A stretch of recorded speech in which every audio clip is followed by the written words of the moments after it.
नमस्कार.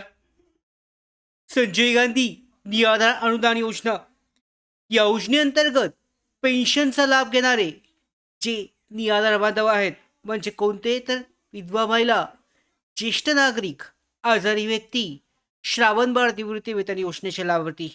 या लाभार्थ्यांना अद्यापही पेन्शन जे आहे हे मिळालेली नाहीये. मागच्या आठवड्यामध्ये आपण पाहिलं होतं, नोटिफिकेशन पोर्टलवर आलेलं होतं आणि आर एफ टीची प्रक्रिया ही सुरू झाली होती.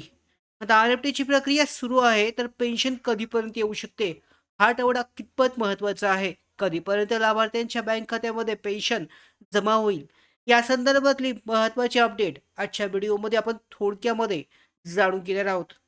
तत्पूर्वी मराठी बिग गाईड या यूट्यूब चॅनलवर नवीन असाल तर सबस्क्राईब करा आणि बेल आयकॉनला सुद्धा क्लिक करा, म्हणजे निराधार योजनेअंतर्गत सगळ्या महत्त्वाच्या अपडेट तुमच्यापर्यंत वेळेवर पोहोचतील. व्हिडिओला सुरुवात करूयात. सगळ्यात महत्त्वाची अशी जी अपडेट आहे, निराधार योजनेअंतर्गत संजय गांधी निराधार योजना, त्याचबरोबर विधवा पेन्शन, वृद्धावस्था पेन्शन आहे, म्हणजेच ज्येष्ठ नागरिकांची पेन्शन आणि इतर लाभार्थ्यांसाठी एक महत्त्वाची अपडेट.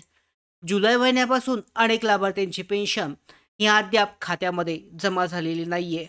विशेषतः विधवा पेन्शनधारक, त्याचबरोबर ज्येष्ठ नागरिक आणि गैर दिव्यांग लाभार्थी जे आहेत हे पेन्शनच्या प्रतीक्षेत आहेत. मात्र या संदर्भातली एक महत्त्वाची गोष्ट म्हणजे दिव्यांग लाभार्थ्यांची पेन्शन यापूर्वीच जमा झाल्याची अपडेट आहे, पण इतर लाभार्थ्यांच्या खात्यामध्ये अद्याप पेन्शन जमा झाली नाही.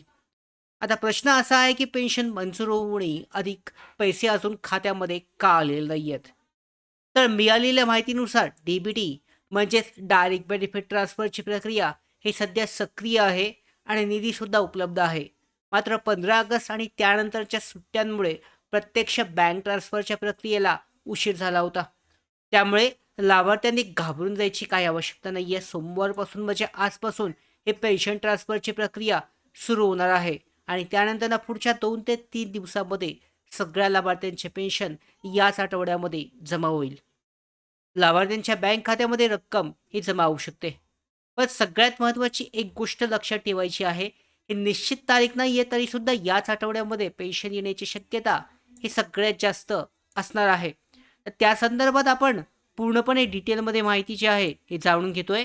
तर यामध्ये जर तुम्ही पाहिलं, ज्या लाभार्थ्यांची पेन्शन या अगोदर आपण पाहिलं होतं, तर पाहू शकता थोडंसं अपडेटमध्ये येतं. ज्या लाभार्थ्यांची पेन्शन जे आहे यामध्ये आपण पाहिलं होतं की जुलैपासून त्यांचे पेन्शन जे आहे जुलै महिन्यापासूनचे असेल. त्याचबरोबर इथे जर आपण पाहिलं तर पाहू शकता जुलै असेल, त्याच्यानंतरनं प्रलंबित आहे आपलं बँक खातं, त्याचबरोबर तुमची डीबीटी प्रक्रिया हे चेक करणं हे आवश्यक आहे. कारण डीबीटी स्थिती आणि बँकेतील SMS पासबुक हे सुद्धा चेक करा. विशेषतः विधवा लाभार्थी, ज्येष्ठ लाभार्थी असतील, संजय गांधी निराधार योजनेतील गैर दिव्यांग लाभार्थी यांचे पेन्शन जमा होण्याची प्रतीक्षा करायची आहे, कारण हा आठवड्यामध्येच ती जमा होणार आहे. सरकारकडून आर एफ टी प्रक्रियेबाबतचं नोटिफिकेशन जारी करण्यात आलं होतं. पोर्टलवर सुद्धा आपण पाहिलेलं आहे. या संदर्भात जर तुमचं पेन्शन जुलै आणि ऑगस्टसाठीचं अद्यापही आलं नसेल, तर त्यासाठी तुम्ही अद्याप बाकी आहे, पेन्शन बाकी आहे आणि तुमचा जिल्हा कोणता आहे, हा जिल्हा कमेंट बॉक्समध्ये नक्की कमेंट करा. त्याचबरोबर ती आधार योजनेअंतर्गत पेन्शन जमा व्हायला सुरुवात झाली की सगळ्यात अगोदर ही अपडेट तुमच्यापर्यंत पोहोचवण्याचं काम आपण करणार आहोत. या सगळ्या अशाच महत्त्वाच्या अपडेट मिळवण्यासाठी मराठी बिग गाईड या यूट्यूब चॅनलला सबस्क्राईब करा. धन्यवाद.